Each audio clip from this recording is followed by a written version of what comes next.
Welcome to this Zentangle Quickie. My name is Heather Hartwick Gladden. I'm a certified Zentangle teacher, and today we're going to take a look at the tangle Sorks from CZT Rahel Müller. Oh, it's a neat one. At first glance, as I was looking at it, I'm like, that looks a lot like Nippa by Zentangle. And while it does, it is constructed differently, and it does create a bit of a different effect. So I'm like, well, isn't that neat? All right, and let's see, I think I'm gonna go, oh yeah, let's just go to the edge of the paper. All right, so starts off with squiggly lines, like a continuous S shape, however you wish it to go, right? And we'll create some kind of go opposites just because it's fun. Whoops. Little too much angle on that one. There we go. All right. Then we're going to attach to these squiggly lines orbs. And up to you. I'm going to kind of alternate them. And then also working to make them a little bit bigger. Well, different sizes is kind of cool. So that one is going to fit right there just fine. And let's see. Let's put one up here. And it's just neat because, I mean, however you wish to put them. I like the idea of doing different sizes. I think that's neat. All right. Stick one in the middle there. I am trying to stagger them a little bit, though, just because. All right. Next, and I almost missed this, we're going to add some rounding to these. Almost missed it. And do I need to turn this one more time? No. I'm so silly sometimes. But just a little rounding, which is just, as you see, I'm curving.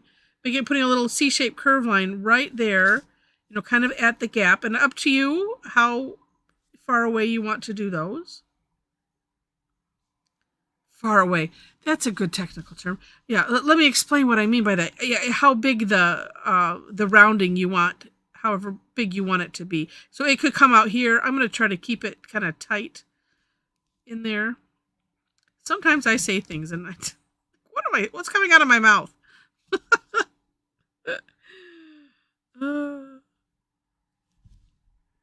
And so as I do this, in the description section, let me explain.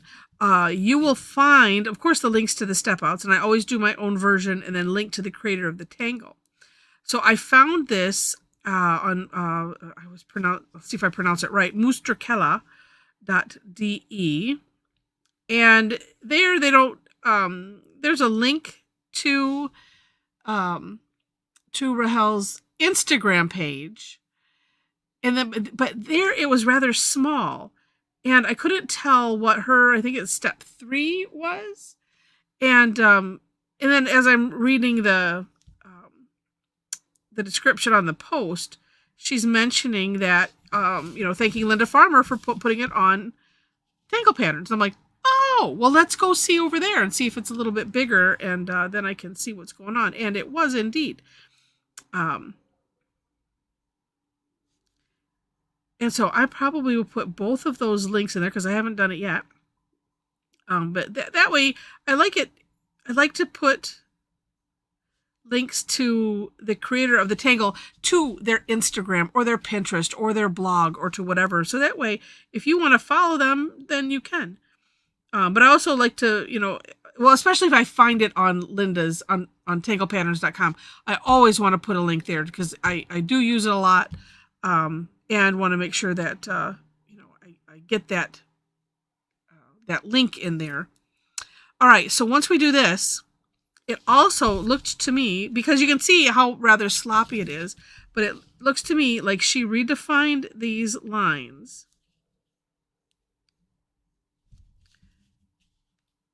And I almost missed that one too. And I'm like, wait, why is that? Oh. And it's like the whole line is a bit thicker. And that's also why I like to share from the creator of the Tangle, so you can look for yourself and decide. Because this is just my, sometimes it's guessing. It's like, I think this is what they have here. And they know what they know what they mean, but sometimes it's not translated in the step out. So that's why I always like to share it. I couldn't think how to say that right.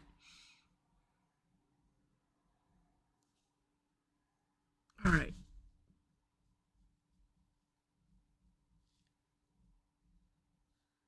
This is just a nice opportunity to clean these things up a little bit. Yeah. Okay, next. Put your Aura Ink practice hat on, because that is what we're going to do. Going to start off with, though, just doing one side of each. And this one, now here's how it differs from Nippa. When you come to an orb, you're going to stop there, hollow bow underneath it. Nippa, and I'm trying to remember now, it might do a little bit of that, but it's more working around, like you're aura-ing the whole contour. And I know that sometimes the contour can change. In that one, we're not doing lines like this to start off with. You're just putting orbs on, and then... And I have to go back and look at Nippa again, because it seemed like I remember being wrong about something. And it might have been this, because it might have some things go behind, and then sometimes it just kind of... I know for sure that it comes around the orbs. Now I'm just doing once on either side to start off with.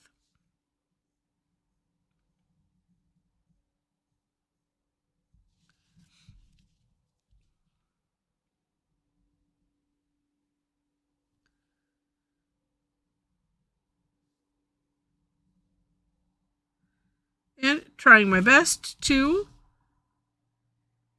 follow the contour of that main line. And it's so funny as I'm doing this, it seemed like I had a lot more orbs. I'm like going, and I did want them staggered on both sides, but it's just funny because I'm like, wow, there's a lot of space here. I could have put more orbs.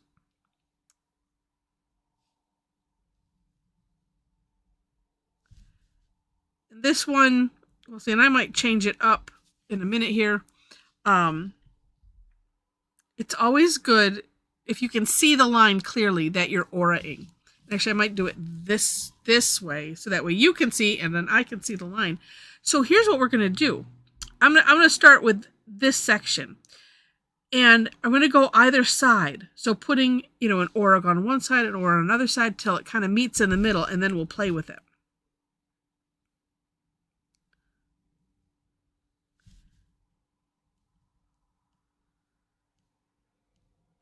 And then when you can go, so I'm just aura-ing, I'm not thinking about anything, but when you come to another line, just pick up your pen, travel it over as if, oh, look at what I did.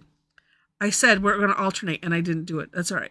What do I got here? Here's the first 1, 2, 3. So let's flip and do this other one twice. I'm not going to turn my tile every time.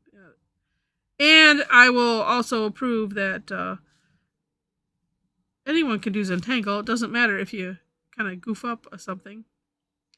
Well, and here, so because I can't really fit through, I'm just doing like this. If you've done, well, depends on how you do crescent moon. This is how I do crescent moon. It's like if I can't fit through, then, so like I'm going to start here and continue the aura. Like that. Now, am I even? 1, 2, 3, 1, 2, 3. Okay. Also, good reason for thickening that one line. And in the end, it really doesn't matter. It really doesn't. Okay, so then here, I'm going to go under that. And here, it's like I'm not going to fit 2 lines through there, so I'm going to stop there, come back up, aura-ing the other side, like so, and then continue. That's an interesting shape there.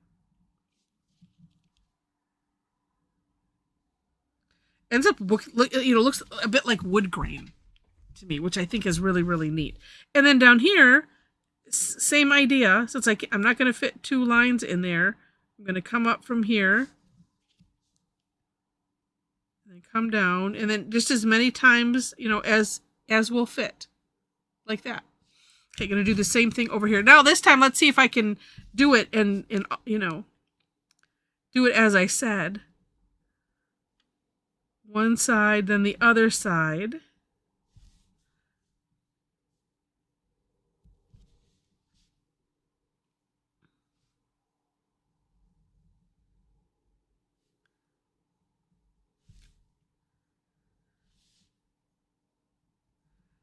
Oops, that one got a little wide and away from me there, but it's okay.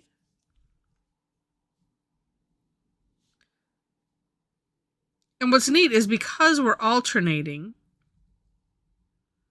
then you kind of meet more in the middle.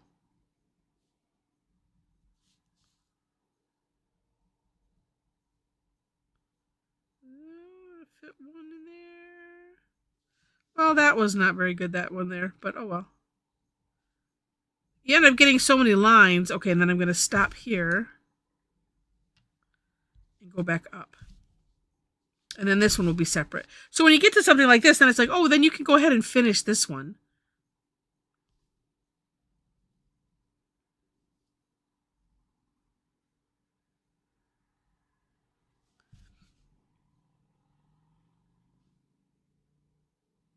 And this is rather neat because I don't think it's going to end up the same way twice, which is just fun. And it's a nice one where you can go slow, just focusing on what you're auraing, not thinking about anything else. Now on the sides, I'm just going to do auras going out to the edge.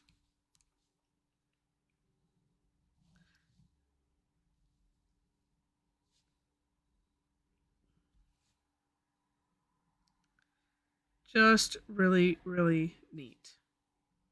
And I like the effect that it has. What a neat fill in.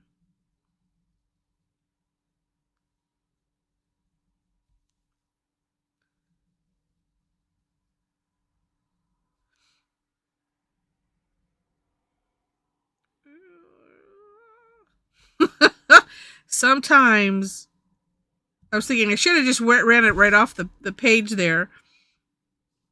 Well, let's go this way.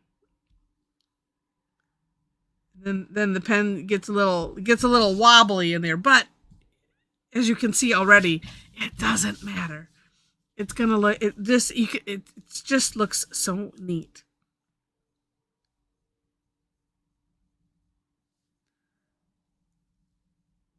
Actually, probably a good exercise too in working if you have perfectionistic tendencies, to work towards thwarting them,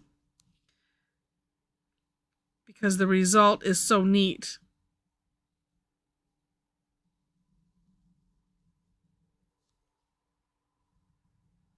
This one I've kind of created a different shape in there because I kept going to the orb. It's interesting when you aura over and over again. Sometimes I end up going, like the curves will end up going flat. So I try to make sure it's not really exaggerating them, but kind of. But just so that way I can kind of keep whatever that, whatever the curve is. I noticed that first off when I was doing Nippa, because I'm like, now wait a minute, this is starting to look like a straight line. That's not it. That can't happen. Okay, and that is it, except for to shade. Now, one thing, we're going to go around the orbs, but not all the way around. So just like that. So this line where we've done the rounding, we're not going to go on the other side of it. It's another good reason to make sure to have this line be just a tad thicker, having redefined it. Just so that, because there's so many lines, it's like, oh, that way you can see it. So we're just going partially part around.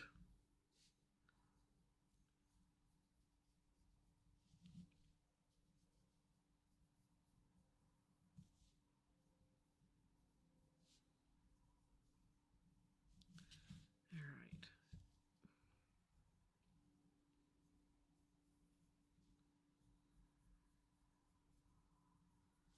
right. Okay. And we'll start with these on this side. And, and bring it out as far as you want. I'm not going too much farther than the Tortillion is allowing. I might maybe do a little of this just so it doesn't look like, just to soften the edge around it.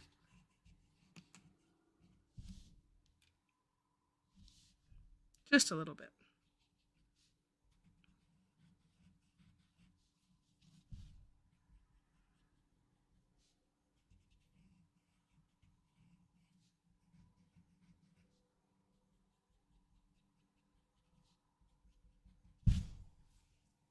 Well, and look at that. I mean, just taking a moment to look at the difference between the ones that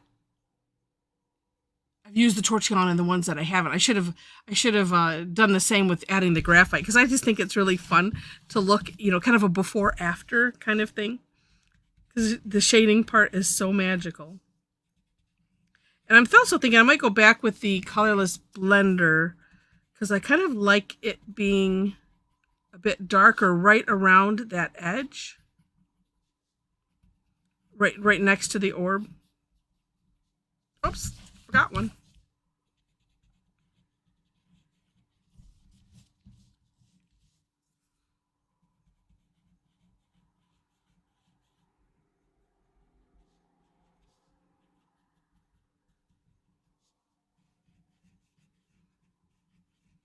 Just want to have a nice gradient is what I like.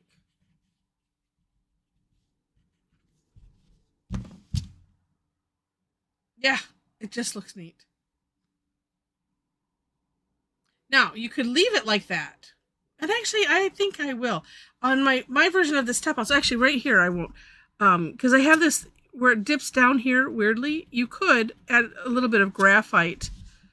It's kind of taking care of itself, though. But if you have a curve that's just kind of by itself like this, you could add, or like, well, maybe, and I'm just going very light with the Tortillion. You could do something like that on some of the curves just to add a little something extra. Okay, and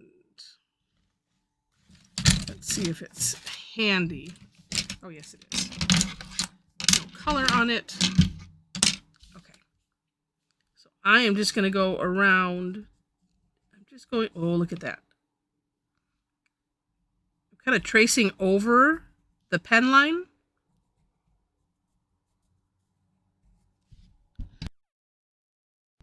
Oops. Excuse me. Just tracing over the pen line with the colorless blender. Just darken that right where it's meeting just a little bit.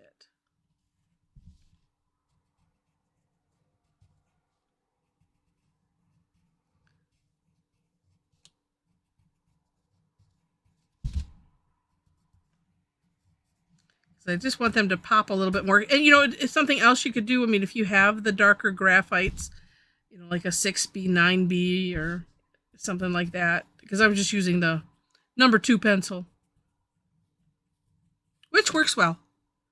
Yeah, that's neat. Okay, and the last little bit I want to do is just to put a little C shape. And I don't think I'm going to blend it, because this is pretty, what do I want to say? The tip is rather dull, so it almost can look like it's blended a little bit, but I'm just going to put this little C shape in there. That I want it to kind of still look like something. If I put the Tortillion on it,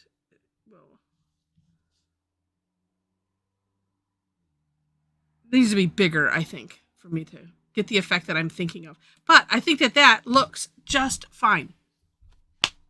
So neat. Don't always have to use that Tortillion. All right. So neat. All right, well, I hope that you have enjoyed this. If you have, please click on the like button. And if you liked it enough to see more, would love to have you be a subscriber to the channel. I mentioned the description section, so take a look at the step outs. Below that is my link tree. So if you would like to connect on social media, all of those links are there. If you'd like to come and tangle with me and a bunch of other tangle addicts, we do that on Tuesdays and Thursdays. Thursday is free. It's just an hour. And I do it 2 times, 11 a.m. and 7 p.m. Eastern time. So you can join us for one or for both, whatever your time allows. There are links on the link tree where I post classes. So that way you can follow me there and register for them. Tuesdays generally have a fee, just to let you know. Because I gotta keep myself in pens. And pencils and stuff. But you will see, well, actually on my website, you can see the history of the classes that we've done. And what's, and for the most part, what's coming up. I don't think I have anything up there right now. I think I have the last class that we did is still posted up there. So anyway, all the information is there. Also, we have a great Tangle Addicts community on Facebook. So if you'd like to join us, find that link, click it, answer the 4 questions, and as soon as I see it, we'll let you in. All right. Again, what a neat tangle. And I hope that you enjoyed it. And thank you again so much for watching. And I wish you happy tangling.